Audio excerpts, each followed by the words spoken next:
Kia ora te iwi and welcome to The Chew, coming at you from Tātai Manawa here in Frankton, Queenstown. Ko Aratown Tad tēnei, and today we have a local legend joining us today, Frances Piacun. Welcome, Whai Francie, so good to see you. Good to see you too, Corey, really good. Great. So what I'll get you to do is if you can just introduce yourself for us, any way you want to, and then we'll go from there. Okay. First of all, kia ora to you and to everybody. So my name is Frances Piacun. I live here in Queenstown. I have been here 12 years, came here for 2, and it's now 12 years past. What does that say about Queenstown? Yeah. I was born in Auckland, however I whakapapa back to Ahipara in the far north, the fabulous 90 Mile Beach. Right, lovely. So from Te Tai Tokerau, yep, that's great. Now, you were born in Auckland. Did you do all of your schooling in Ahipara or up in Tai Tokerau? I went to school, I started in Auckland. Oh, right. We lived right in the centre of Auckland, and there was a Catholic school there called St. Pat's. Right. Just off Pitt Street. Ah, Pitt Street. Yes. Yeah. And so I started school there, and then my father got ill, and we moved out to the western suburbs, out to Gleneden. Gleneden, right. And I went to Gleneden Primary. Right. After that, my father passed away, and so I was sent back up to live with an auntie in Kaitaia. Right. So I ended up going to Ahipara Native School, as it was called. Native school back then? Really? Yes, that was the name of it. Wow. And so went to school there. Also, we travelled. My mother moved us around quite a lot at that time. And we went over to the Hokianga, and I went to Te Huahua Primary School. Oh, wow. And also Whirinaki. Right, wow. Okay, you did your schooling in different areas, but so were those places close to Kaitaia? So the Hokianga is... Oh, and the Hokianga, yeah, right. So it's... bit further south. Bit further south. Yeah. And then I did go back and ended up doing my first lot of high school at Kaitaia High School. Ah, okay. Was at Kaitaia High School until I was 15. Wow, wow. And after you finished high school, what did you do then? So then at 15, I moved back down to Auckland. Right. My mum remarried, and so brought all the family back together. Right. And we lived in GI. GI? Yes. Did you? Oh, I used to live in Panmure. Did you? Yeah. Well, I went to Tamaki College. Oh, wow. So that was my last schooling. Okay. Ended up, got my school cert, my UE, and then Mum, I really needed to go to work. It was not possible for me to go to university. Really? Yeah. No, just financially wise, there just wasn't the money. And did you want to? Yes. Wow. Yes. And I had UE. I had my university you had your UE, entrance. yeah, of course. But so I started work in the National Bank. Right. Really wanted to be a hairdresser. Yeah. And my mum said, no, you need to get a proper job, and that was in the bank. So I started in the National Bank, Jean Batten Place, right in the centre of Auckland. Wow. Worked there, and then. But I had my other job on the side. I've always had more than one job. And my girlfriend was a hairdresser. Right. So in my lunch hour, I used to run up the road, up Queen Street, and work washing hair and doing sets at my girlfriend's their salon. and then run back to work. Right. And then go back up after work. And then we'd work weekends at her home. Her nana made a salon for her at home. And at that time, balls were really big. And so, you'd have... Balls? Balls, right, It was right. really, like most Saturday nights, there was a ball. Really? And so we would do the hair for the ladies that come to her house on a Saturday, and we'd do hair all day Saturday. Wow. That's a good little side gig. It was. Yeah. It was. So I just want to touch on something you mentioned. So you got UE from high school. Yes. Were there many people getting UE at that time at your school? Tamaki College, no. Right. I mean, there were usually like the senior, the top graded class. Yeah. Most of them would go to university. Yeah, right. Yeah. Right. So would you have considered yourself to be a pretty high achieving student back then? Yes. Yeah, of course. Because, I mean, even in my generation, people getting UE, where I come from Gisborne in the East Coast, a lot of our family were shocked if anyone got anywhere near UE, and so Yes. it wasn't common for a lot of us to get to that level. I got bursary as well, so Yeah. it had sort of changed from UE to a thing called bursary. Yes. So, but yeah, so that already tells me that, you were quite an academic person coming through school. I was academic. I mean, I was bright. I came top of the class in virtually every subject. Wow. But I was bored. Totally bored, naughty. Were you naughty because you'd already hit your level, so now you start playing up, right? And I to this day, I'm grateful to a Māori teacher that I had at Tamaki High School. Right. Or Tamaki College it was. Mrs. Hallis saw what was that I needed some sort of reining in. And right. she directed all my energy to netball and to softball.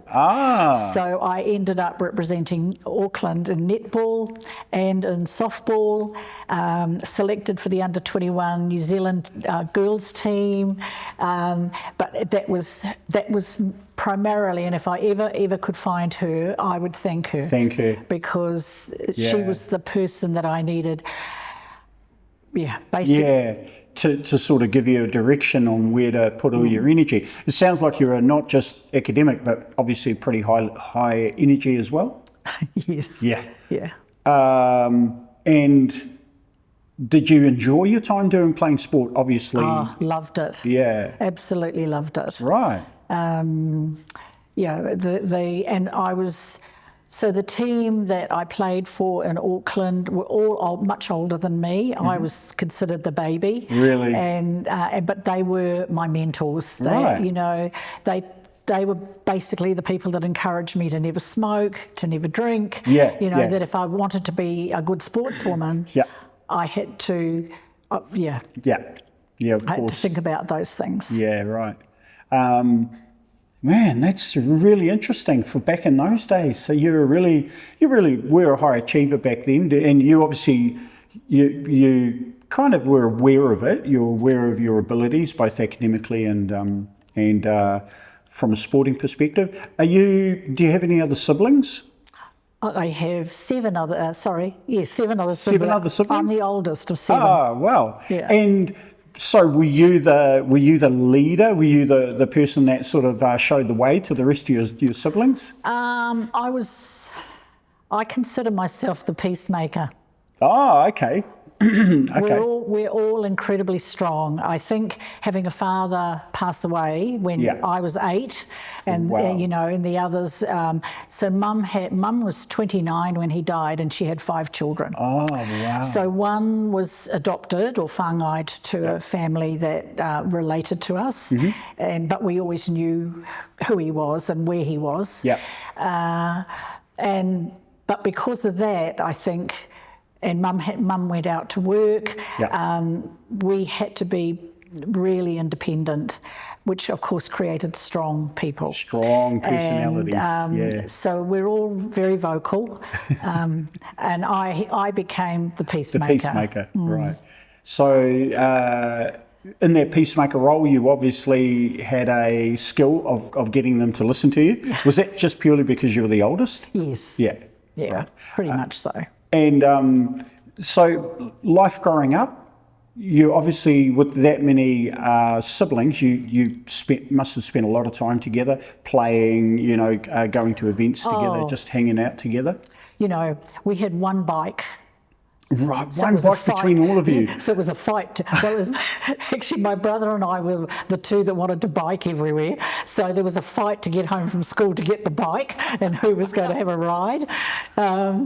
But we did spend, and particularly when we would go up, when we were up north, and we'd go getting toheroa. So we'd all get on the back of my Uncle Jim's truck, and right. up the beach we'd go to get toheroa or to, get some powers or kina, and then come home. And it was a beautiful childhood. It was tough. When you have no dad, and my mother, she found it quite hard. So a lot of responsibility was put on me at that stage, of course, as well. Being the eldest, right? And what's the age difference between you and the youngest? 15 years. 15. Wow. That's that's quite a big difference. But really common for back in those days. It's certainly even myself, my sister, even my mum. We've all got quite a vast range of siblings. Really, really common. So would you say you grew up in a cultural home? Like, was culture visible in an everyday sense? Not really. So there was no te reo spoken anywhere, and that was even in the far north. Right. It was all English. And there was very little discussion even about anything to do with Māoritanga. My nana was English. My grandfather was the Māori chief of the Te Rāroa tribe, which we belonged to. He met Nana he was at the First World War in the Māori battalion. And he went to London to, I think he'd got a guest or something, and that's where he met my grandmother. So they came out to New Zealand in 1919. They already had 2 children there, and they came out together. His mother and father and only sister passed away while they were travelling on the boat to get to New Zealand.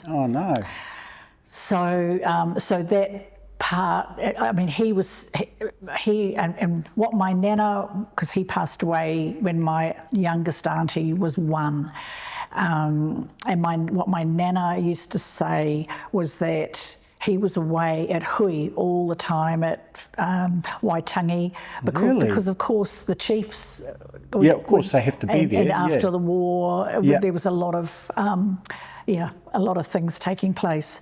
And it was interesting, like years later when I returned home to the north, I was contracted to do the 100-year centenary for the Awenui Rugby Club. And so I had to go. I went back to all the microfilm for the local newspaper, and I'm reading all these newspapers from like the early 1900s. And there's my grandfather's name. You know, Mita Paratini was at this hui, and it was so fascinating. And that would have been a shock to see that, right? But you knew straight away it was him. Yes.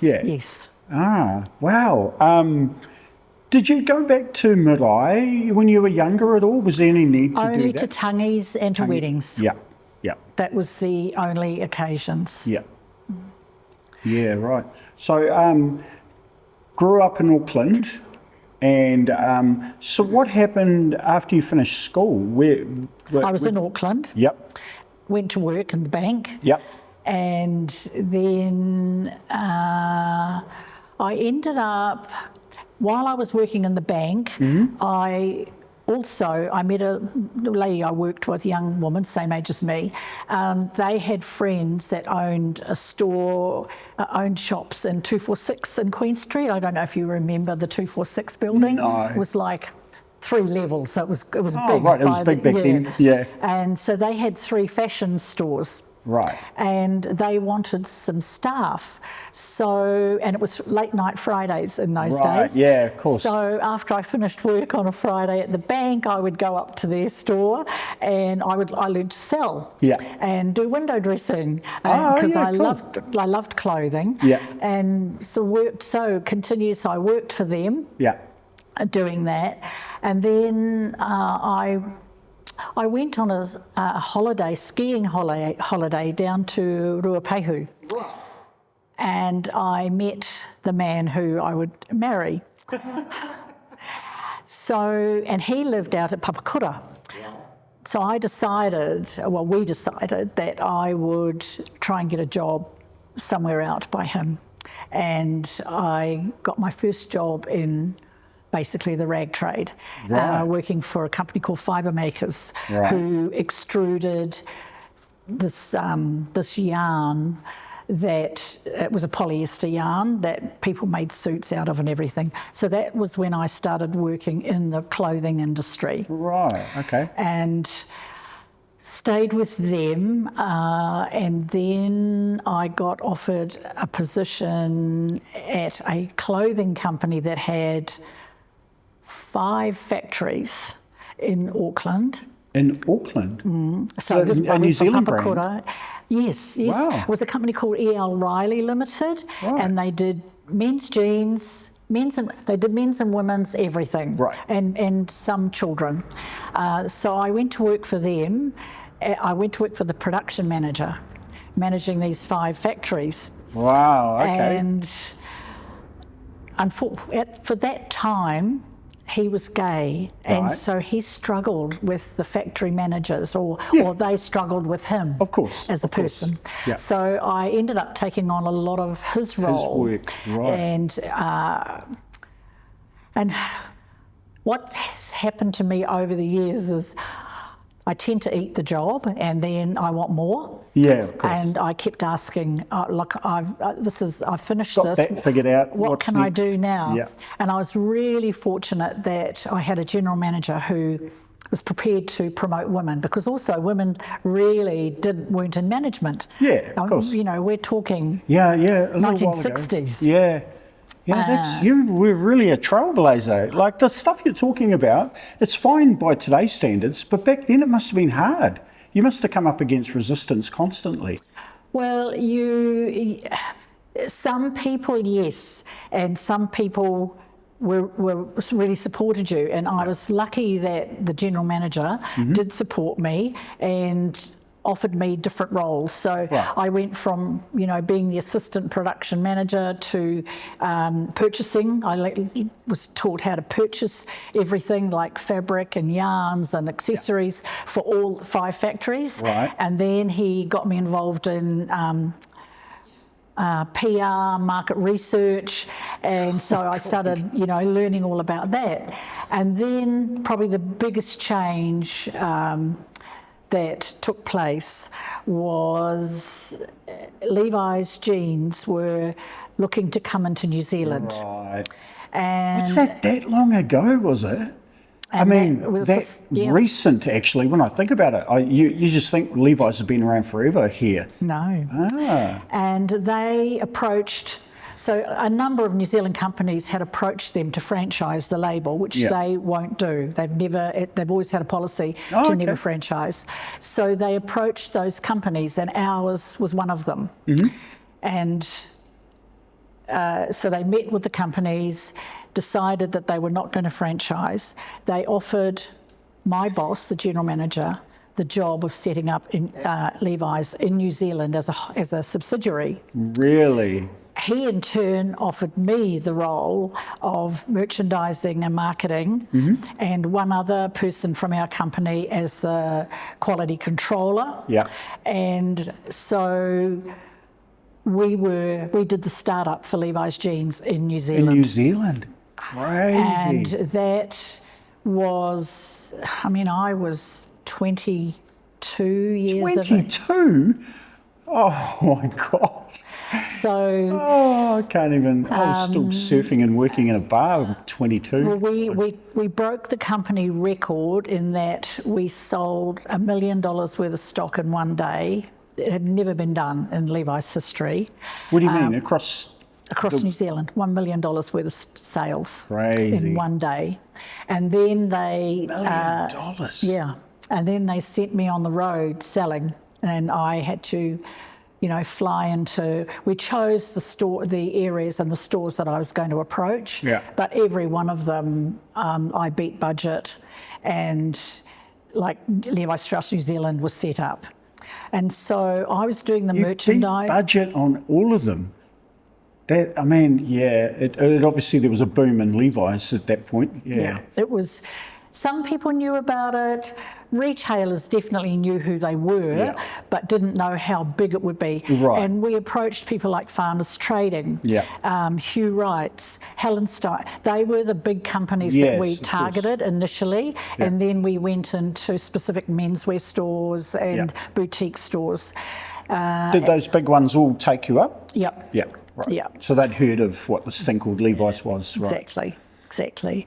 And so I was designing, and in those days, designing, we had no computer to look at fashion or colours, or, you either travelled or you bought books that showed you what the direction was taking place in other parts of the world. So I did that for 2 years, and then the Australian subsidiary wanted someone in design and marketing, and so I got sent over there, and I was working with Levi Strauss Australia, and then New Zealand wanted to borrow me back to put a range together, and I came back and put a range together for them, and I was then approached by the people who owned Hugh Wright's, who were going to launch a new brand of jeans in New Zealand, an Italian brand called Jesus Jeans. What were they called? Jesus Jeans. Jesus Jeans. Really? Yep. Okay. And so I went to my boss and I said, look, I've been offered this job, and I think I'm going to take it because, I've done the Levi's thing. You've gone as far as you can with Levi's, And they went, hold on a minute, we need to talk to you. And so suddenly I was offered Levi Strauss Japan. I was to move to Japan. The company there was in trouble. My job was to work in it, work out whether we could turn it around. Yeah. But prior to that, I had to go to Hong Kong and work there. And God. This is not the Fire Francie we know. This is so interesting. Sorry, continue. So I was 24 years of age. Oh my God.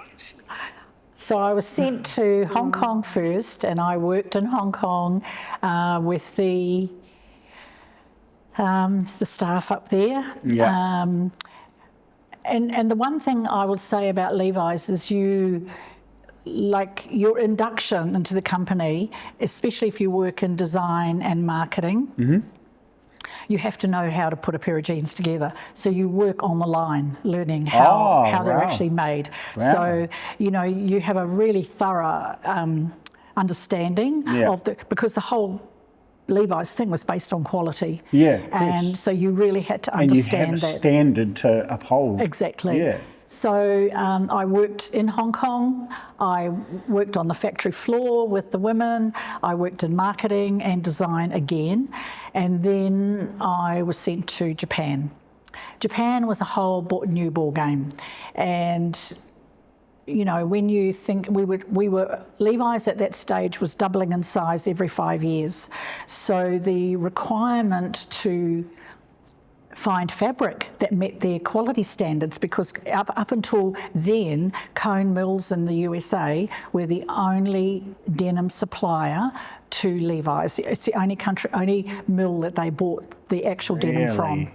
So the decision was made that we would look at qualifying Japanese mills Right. to manufacture our denim. Right. So I was given the job of negotiating to buy from 5 mills in Japan, 250,000 metres of denim every quarter, and it had to meet the US price, huge. I also then set up, we actually moved the manufacturing from Hong Kong, for Japan, we moved it from Hong Kong to Japan. Right. Because body shapes were different, the Chinese body shape, the Japanese body shape, very different. And From each other even? Yes, Really? yes. Because I know they're obviously a lot slimmer, so... Chinese are slimmer than Japanese, and Japanese were shorter, although even in Japan, I did fit tests, and there were 3 different body shapes based on born straight after the war. Right. You know, 10 to 15 years because of the food that they ate. Yeah. Because when I was living there, you know, suddenly there was what they call McDonald's, and there was KFC, and they were starting to have bacon and eggs for breakfast instead of traditional rice and fish and miso soup. That change started happening. Yeah. So that was I did 5 years. I lived in Japan. Also did months in Philippines working for Levi's, and then they transferred me to head office in San Francisco. Oh my golly gosh. Were you still in your 20s at this point? Just reached my 30s. That's crazy. What a fascinating story. Where did your clothing career, where did it end? Because we don't know you as the clothing mogul that you were. I know.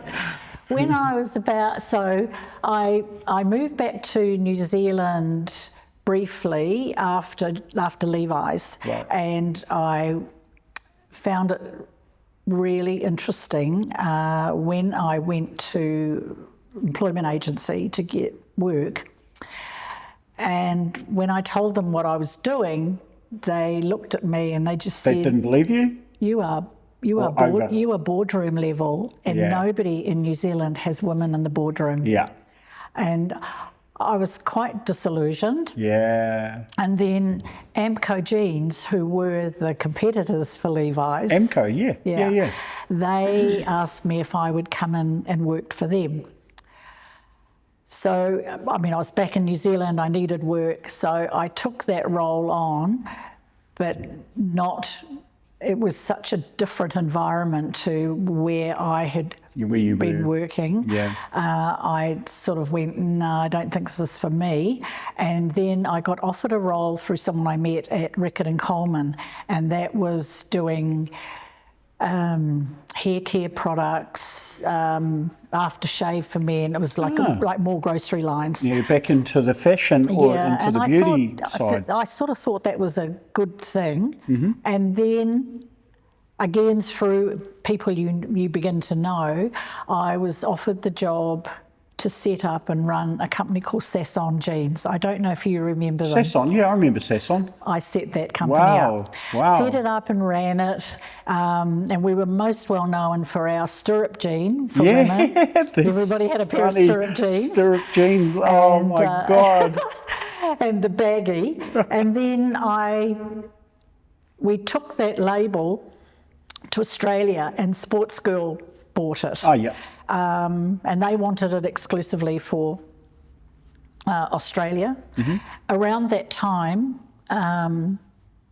my husband and I divorced, and I decided to move to Australia. Right. And went over there. Were you married through your 20s when all of the my first husband and I parted after 2 years. Oh, right. Okay. Yeah. And then I remarried when I came back when I was 31. Right. And that didn't last either. Mm-hmm. And so going to Australia was the next option for me. Yeah. And it was good. I didn't have a job. Mm-hmm. I went over there thinking I'd get out of the clothing industry. Yeah. But the first thing, I'm walking down Pitt Street and met ex-Levi staff, and they said, we're having a reunion, why don't you come to lunch? Went to lunch, got 3 job offers over lunch, and I was back in the rag trade. Oh, no. So You asked me that question, when did I move yeah. out? I was around 45. And so you stayed in the industry for that long. I mean, totally understandable. When you've hit that level, it's not that it's all you've ever known, but it's so easy and it's so effortless, and you have all the networks and connections. I started my own company, and I was designing. Initially I was designing for Just Jeans. Right. And I was contracted to do their high fashion range every season. Wow. So I would travel to Europe and America, meet up with them in France, meet up with them in LA, and I would lay out my plans for the first range for their stores. And so I was supplying their top 60 stores. Out of 120 stores, I was supplying 60. I was manufacturing in New Zealand and importing it into Australia. Right. And then they would disperse it to their stores. And so it was...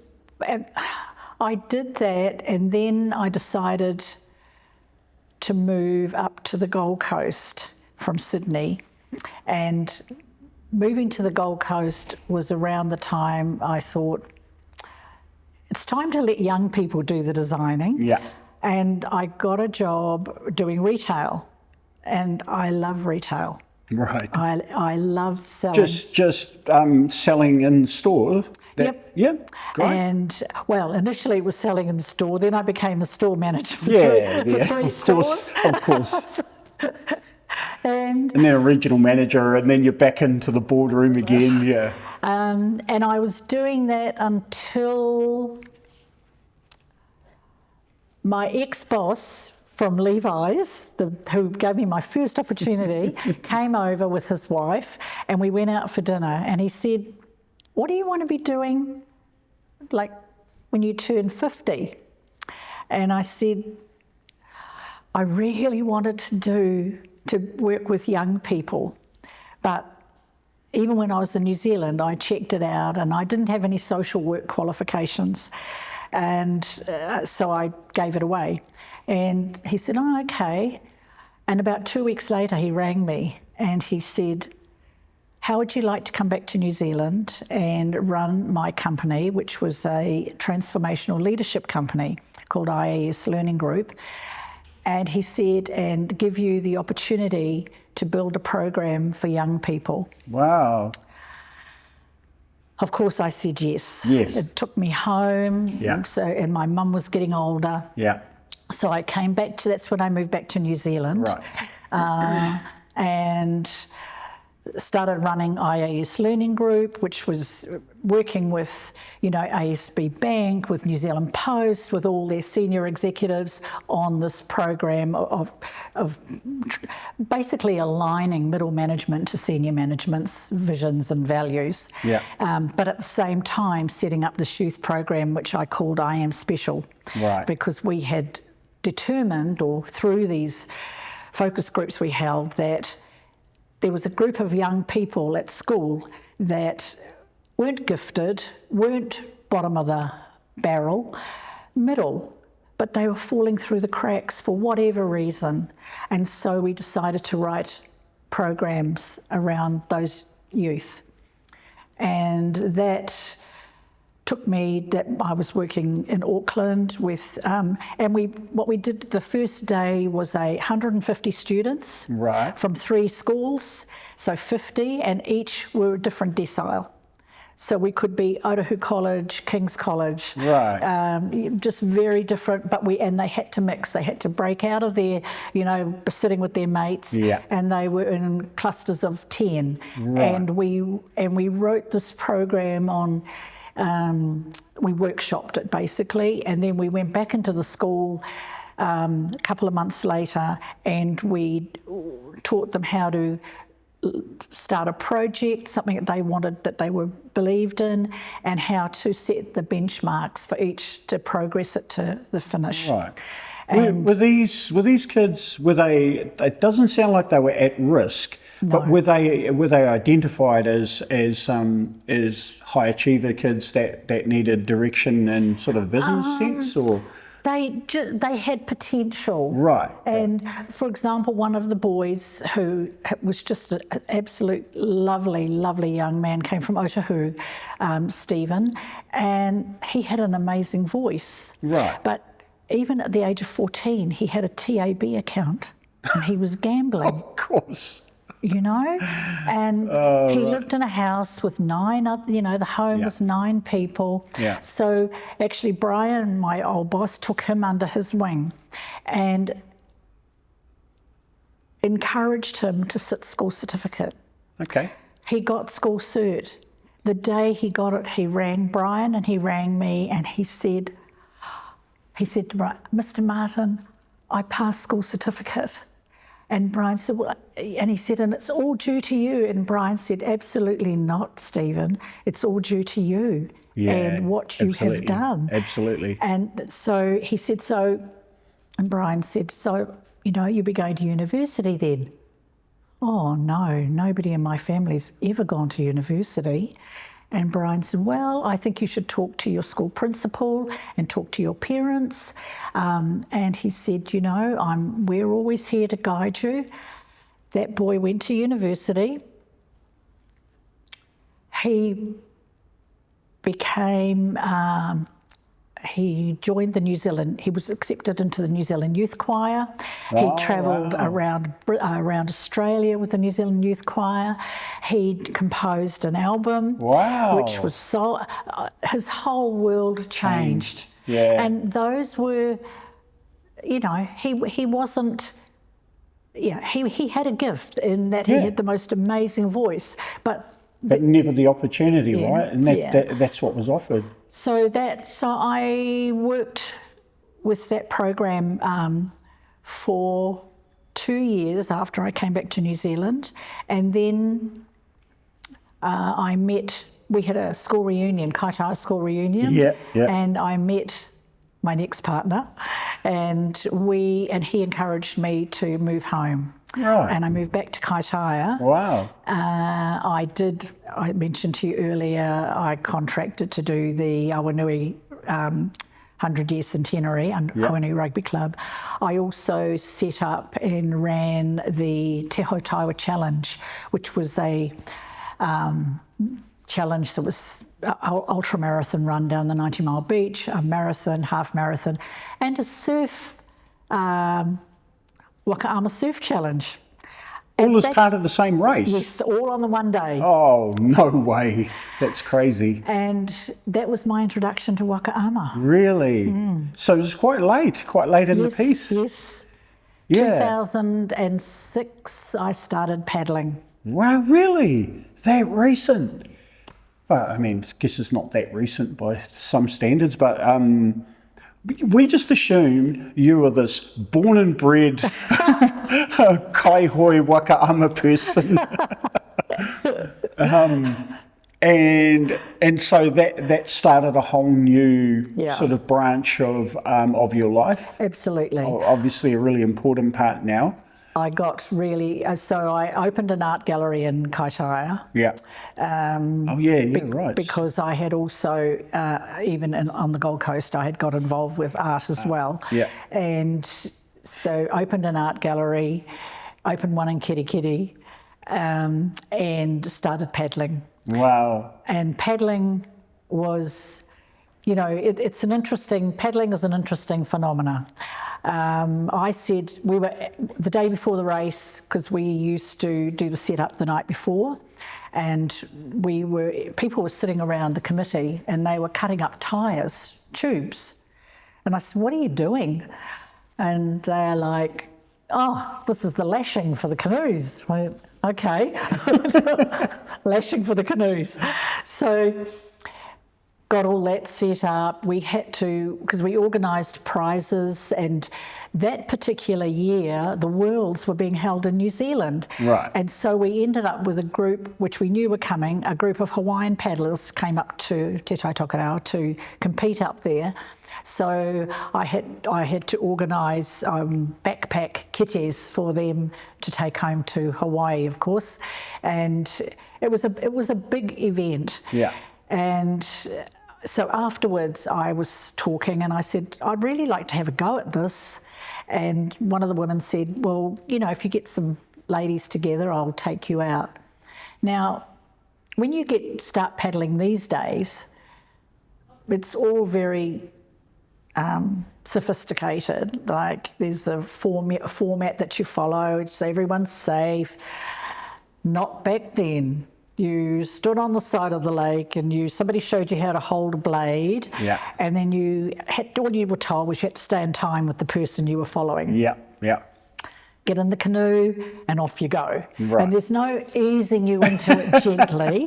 It's like out you go and you've got to keep up. We're talking about Ngāpuhi women too. And we're halfway across the lake and the lady I knew yelled out, when you hit the wall, just push through it. And I thought, hit the wall? Yeah, what wall? What wall are we talking about? Yeah.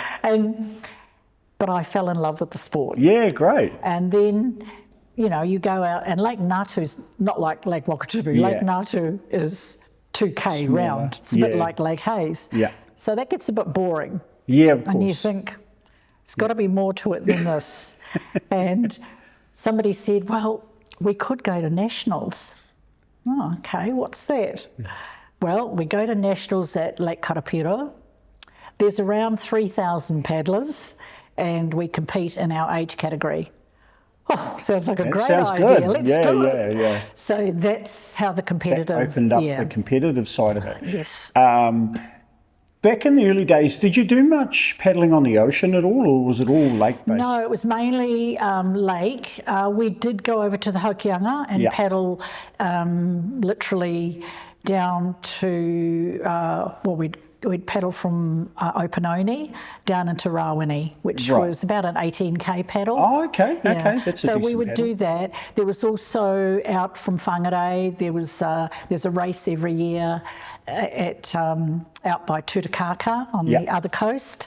So there was some long distance and ocean, but the majority at that time was sprints, and it was usually rivers or lake. Right.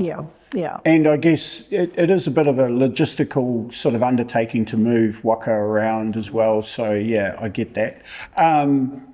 Did you? It sounded as if you did have a few smaller competitions before you went to nationals, or was nationals the first? No, we did have competitions. We had like local ones, like the Opanoni to Rawene.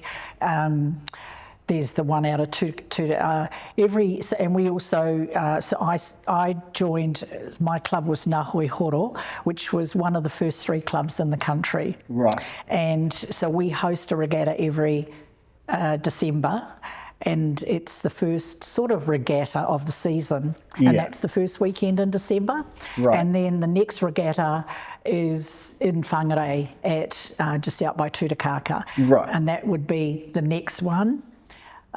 Now there's a lot more Ngāti here who are based out at just up from Kirikiri. Right. They have a big program up there now, and they paddle at Lake Manawai, which is inland. Yeah. But they also can do ocean paddling as well. Right. Yes. Would you say that from the early days that you were paddling into now, there's been a significant boom in Waka Ama interest? Oh, without a doubt. Yeah. So I sit on the board of Waka Ama New Zealand. Oh, do you? Yes, I'm Of course the first. you do. Of course you do. I'm the first South Islander to get on the Waka Ama New Zealand board, Nice. which has been great for the South Island. Yeah. To get some representation. Yes. And also I'm on the Audit and Finance Committee Right. for them as well, which helps us for down here. Yep. But wearing that hat, last year, from the year previous year to this year, we now have virtually almost 6,000 paddlers go to nationals. Really? We host the biggest national event in the world for sprints. New Zealand does. So Is that right? usually when the world events are held, they wait for our New Zealand contingent to arrive to put in place the logistics. Because there's no point until the large group turns up, right? Well, also we're the only ones that know how to run it perfectly. Oh, right. Because am I taking too much time? Yeah. Oh, no. That's fine. I'm just keeping an eye on it. But yeah. Yeah. Our Waka Ama New Zealand group of staff host an event that runs like clockwork. Yeah. You imagine 6,000 paddlers. And of course you're forced to, because you probably, even with a national competition, there'd be a lot of logistics involved with that. It's and huge. I suspect that our national competition would probably be bigger than anyone else's. It is. It makes sense that you wait for the big dogs to turn up before you bother trying to organise logistics, right? Lara, who's our CEO, and she also is the CEO of International Waka Ama Federation. Yeah. She sits on both. Yeah. She goes in usually 3 months before they host the event. So, for example, Singapore are hosting in August the World's. That's right, Singapore. And Lara has been up there probably 3 times now. Really, to just help. getting them all ready. Yeah. And then her team will move in, and usually about 2 weeks before. Yeah. Right, so you are very well known for your Waka Ama exploits locally here in Queenstown. And speaking of Queenstown, so what was the catalyst for you to make a decision to move to Queenstown? I parted with my partner in the far north. Yeah. And I was offered a role to come down here and manage an art gallery. Right, right, because you've done the art gallery stuff up in the north. You had a few of them up there now, and so I sat down with my family. I had actually already booked to go back to Australia. I thought, I'm going to go to back to Australia to live. Yeah. And this offer came, so I sat down with my mum and my sisters, and said, what shall I do? And they said, we'd prefer you to stay in New Zealand than go back to Oz. So I accepted the job. Great. And but I said, I'll give you 2 years. Yeah. So I've managed that gallery. Well, we increased it to 3 galleries while I was there. And I managed that for 10 years. Right. And then I felt like 10 years was enough. And I needed to look at something else. Yeah. And I am still in an art gallery and extremely excited now about developing a Māori art gallery here in Tahuna. Great idea. And so you obviously brought all your skill set of Waka Ama down with you, and probably your waka as well, I assume. So was there a Waka Ama club here before you got here? No. There wasn't. So what we have here is fully, once again, you seem to have this habit of creating new things everywhere you go. So the genesis of the club came from yourself and a lot of hard work. It's been a lot of work. Yeah. It's when I first ran the idea, because I couldn't understand that there were no canoes here when I arrived. Yeah. And I was actually in training to go to Rio to Worlds, and there were no canoes. Right. I left my single in the far north because it actually had belonged to the King family. The King family are like gods up there in Waka Ama. Yeah. And I felt like it was the wrong thing to remove it. Fair enough. So, and I expected that I would just come down here and join a club. And be able to get one, yeah. And there wasn't, so I contacted people in Christchurch, and they gifted me my first 6-man, which was takiwai. Oh, love it. Which was just fantastic. I was fortunate to meet Stephen Tarawa, who was working here at the time. I was telling him, as I did everybody, about Waka Ama, and he said to me, well, I know lots of people, because I didn't know a soul except my boss when I moved here. Yeah. And he said, I know lots of people, I'll call a hui and we'll see who comes. So 25 people came. Nice. And I talked to them about, you know, my love and passion, Yeah. and basically wanting to introduce it not just to our elders but also to our tamariki and our tamariki. rangatahi, because they are the future of Yeah. Waka Ama. Yeah, absolutely. And so I then set about trying to put in place, so organised a waka. The first event we had was on Waitangi Day, and we did a charity art auction to raise money for the club. Right. And also a Waka Ama paddle. So we paddled into Queenstown Bay. Yeah, We were of course. karangaed in, and it had to blow up, didn't it, that morning? And my original idea was that we would paddle from Queenstown Bay around into where the Wakatipu yacht club is, where the wakas are now. Yeah. And of course, everyone would remember Merv Aoraki. Yes, Merv, So yes. Merv was with the yacht club, and he said to me, Frances, I don't think it's a good idea. You've got all new paddlers except you. They were all green. Yeah, of course. They'd never held a blade until right, of course. So he said, you know, it was really choppy out in the big lake. So we decided we would just do a loop and then come in. And then come in. Ah, right. Put the wakas back on the trailer, Right. trailer them around to the yacht club, and we had a big breakfast there for everybody, okay. which was just amazing. Okay.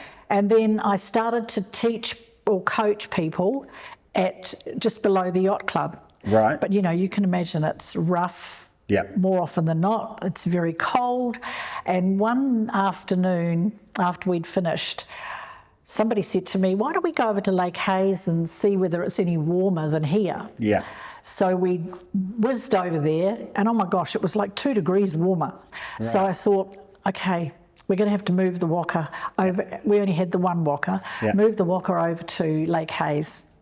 So we had to hire a truck, base contracting. Okay. And we had to lift the waka onto the back of this truck it over to Lake Hayes. Yeah, because you didn't have a purpose-built trailer at that stage. Yeah. We had nothing. So we trained at Lake Hayes for probably 2 years. Yep. And then people were sufficient, they had sufficient skill getting better to be able to move it back over and give them the challenge of actually paddling in a lake that, you know, had a lot of buoyancy and action. So we moved back to the yacht club, right, who've been so supportive and really, really helpful. Yeah, that's great. Have you know, Queenstown's a very transient place, right? So do you have the challenges of constantly having to refresh your paddlers? Yes. Yeah. We were talking about this the other day. If I go back to the number of people that have come for one season, or I have 2 women who have almost been with me since day one. Really? Yes. You still have some locals, originals? Yes, I still have some originals. Wow. And on the male side, probably 3 that have been with us. And then, of course, I developed the youth program. Yeah. So I coach 4 youth crews. Right, 4? 2 under 16, 1 male, 1 female, and from Wakatipu High, and 2 under 19s. Wow. And they're both girls' crews.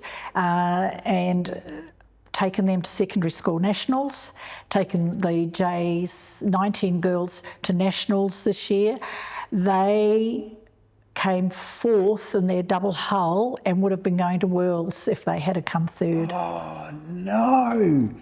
Were they close? Was it very close? Oh, they have done exceptionally.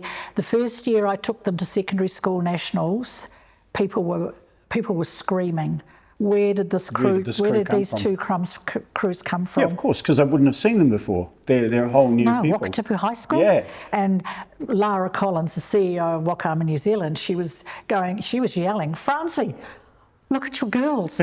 And then the announcer was like, this Wakatipu crew, have a look at them. Their technique, they're absolutely in unison. They're this. So they were that good in short time. So does that mean, so these competitions are age-based, right? Yes. Does that mean they won't be able to go back to the same crew? There may be members that can't go back the next year for the same comp? Yes, so for next year, I still have the two J19 crews, because they sort of started when they were 15. Right. And then the J16 crews, those girls started with me when they were 14. Oh, wow. So, but I've got two that will have to move up into the J19. Right. And the boys were all 15, 14. So they have another couple of years as well. Oh, that's good. Yes. That's good, because, if they get close, it'd be great if the crew could go back the next year. Absolutely. That's the whole, if you can get them, I mean, they're up against kids that train every day. Constantly. And in the warmth of the North Island, Absolutely. So they have done exceptionally well. Yeah. I took them to regionals, which was at Twizel. Right. And they paddled against both crews, all three crews paddled against Christchurch crews, and one of their coaches came over to me and he said, because they beat the Christchurch crews, and he said... They beat the Christchurch crews? And he said to me, my girls have been paddling since they were 4 years of age. He said, they live and breathe Waka Ama and kapahaka. And he said, your girls have been, 2 years max? I said, yes. He said, that's unbelievable.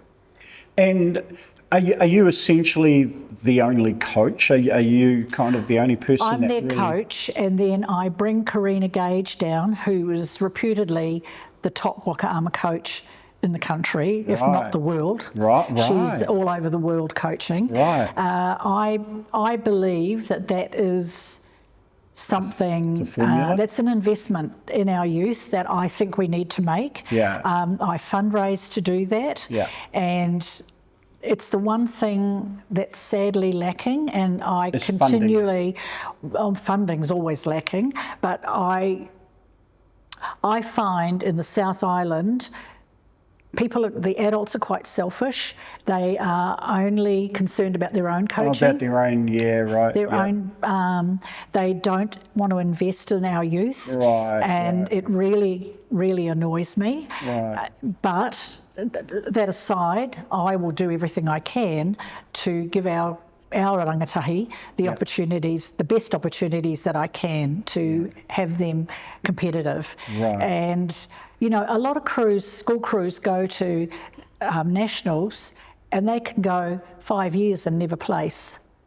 Our girls have just done so incredibly well. So, given that, realistically, there should be no difference between a lot of these crews, right? But there's obviously been a particular success down here with these crews. What do you attribute that to? Obviously, coaching matters a lot. But is there anything else there that sets them apart? I believe there's something about our youth down here. They're strong. They have an inner built just a natural resilience that I think is I don't think it exists everywhere. Yeah. And I mean, the mere fact that they'll come, even at winter, they'll turn up in shorts and a blimmin' singlet, and I have to growl at them because, you flip out there in the 11-degree water. Yeah, you're not going to last very long. Yeah. So I think that there is something very hardy about our rangatahi here. Yeah. Oh, that's a great story. It's fantastic to hear. another question. So, where do you see the future relative to the Waka Ama Club, and what are your hopes for that future as well? My dream, my first dream was to have rangatahi paddling. Yeah. Which we've got happening. My next is our tamariki. Yeah. I am so desperate to coach a Thai tamariki crew, Nice. which is starting at 8 years of age. Oh, wow. That is, I've got a couple lined up, but that Yep. is my next goal. How many do you need to make a crew? 6. 6, right. Yeah. And it can be mixed. It doesn't have to be all Yep. one sex at that age. Yeah. And I want to see, I'd like to see more involvement from our adult paddlers Yeah. in the management of the club Yeah. and the coaching side. It's, I'm 77 this year. When you are coaching, you're on the water at 6 in the morning, you go home, you go to work at 9, you work till 5, then you're back on the water coaching at 6 o'clock for another 2 hours. Yeah. And I was doing that every day for 2 months prior to secondary school nationals. Right. And I love it, don't get me wrong. Yeah. It's a big commitment. I would like other people to get involved in it and get the same sense of satisfaction that I get. Because when your crew are out there making other crews look like they're newbies, the pride and just for them. And the fact that people now know Wakatipu High. That never ever even knew what it was. And we've had other crews. I had Tikawiti, the Marae crew, they came down and trained with our girls here. Oh, wow. I think I've got another crew from Ngāti Kahungunu. They're going to come down. Really? Yes, they're going to bring their young ones, their rangatahi down. So,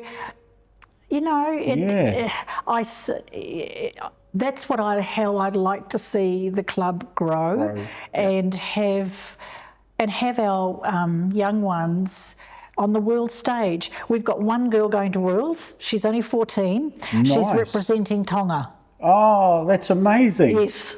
So how did they contact her? Did she contact them? So the head of the Tongan club is on the board with me. Ah, right. And when we were at secondary school nationals, I introduced him to our crews, and his daughter was paddling for Epsom Girls Grammar. Right. And our girls we had our 2 Wakatipu crews there. Yeah. And then, but of course he also represents Tonga. Right. And so after secondary school nationals, he said to me, "Do you have any Tongan girls in your crew?" And I said, "Yes, I do." And at that stage, we actually have 3, but 2 of the girls are sisters and their father is not well at the moment. Otherwise they would have been going to Worlds. Really? But Sarah's family moved here from Auckland, and she's at Wakatipu High. Right. So she's out training. She's actually in that video I showed you. Oh, yes, right. Yes. She's in the Waka. There's about 4 or 5. Yes. So that is what I would like to see, is that our young people get that exposure to go to Worlds. Yeah. There is no reason in the whole wide world why they should not. Yeah. Whether it be in a single or in a 6-man. Right. Because they can do it in either. Right. Are there, aside from singles and 6-man, are there other combinations that do competitive? No. Just those 2? Just those 2 at Worlds and Nationals. Right. At regattas, we do have a 2-man canoe. Okay. And they are bringing in 4-man, but usually a 4-man is for ocean paddling. Right. It's faster. Oh, yeah, of course. They can ride, it's like surfing the waves. Right. And they circle a buoy and come back again and ride the wave in if they can catch it. Right. Yeah. Amazing. Like, unfortunately we've hit our time period. I thought we might have. But it has been absolutely amazing to hear the whole story of Whaia France. It's just amazing to hear, especially your foray into the fashion industry and the work that you did with Levi. That's an unbelievable story. I'm always amazed at the stories that we have locally about the people who live here in Queenstown, and we all know about your exploits in Waka Ama and how highly regarded you are in the local community, the local Māori community in particular. But it was so good to hear all of the other stories about your upbringing. It sounds as if you have always been a high achiever. One thing I picked up on are all the very different areas of your life that you excelled. And so it wasn't just in the fashion industry. You spent time in the bank as well. You spent time doing hairdressing as well. Art, so art galleries, Waka Ama, doing outreach programs for children as well. So there's just, oh my gosh, there's just so many strings to the bow.